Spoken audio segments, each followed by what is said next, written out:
Choking smog blankets many Chinese cities, and the environmental degradation resulting from the country's breakneck economic growth is angering its increasingly well-educated and affluent population. And similar protests have also succeeded in getting projects elsewhere in China shut down.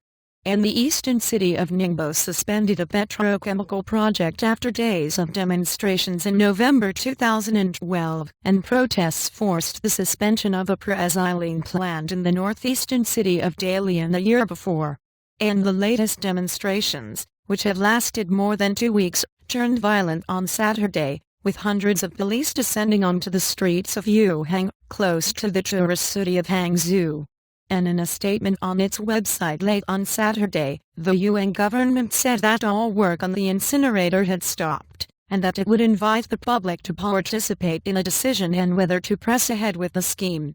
And we will invite the local people to participate, fully listen to and seek everyone's opinions, and guarantee people's right to know what is happening and right to participate, it said.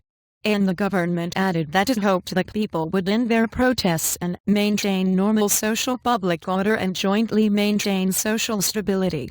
And it added that the protests by several hundred people had affected normal life, though it recognized that this was a reflection of people's concern. And pictures obtained by Reuters of the unrest showed police fighting with and detaining protesters. Other pictures, on China's Twitter like Weibo, showed at least 2 overturned police cars. And at least 10 protesters and 29 policemen were injured, the official Xinhua news agency said. 1 protester and 1 policeman were seriously injured, it added. And more than 30 cars were overturned, 2 police cars set on fire and another 4 smashed up, Xinhua said.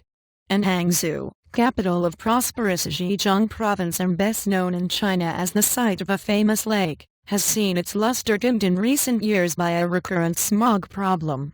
And about 90,000 mass incidents, a euphemism for protests, occur each year in China, triggered by corruption, pollution, illegal land grabs and other grievances. And late in March, hundreds of residents of the southern town of Miaoming staged protests against plans to build a petrochemical plant there, for fear it would contribute to pollution. And, reporting by Ben Blanchard, editing by Nick McPhee and Clarence Fernandez.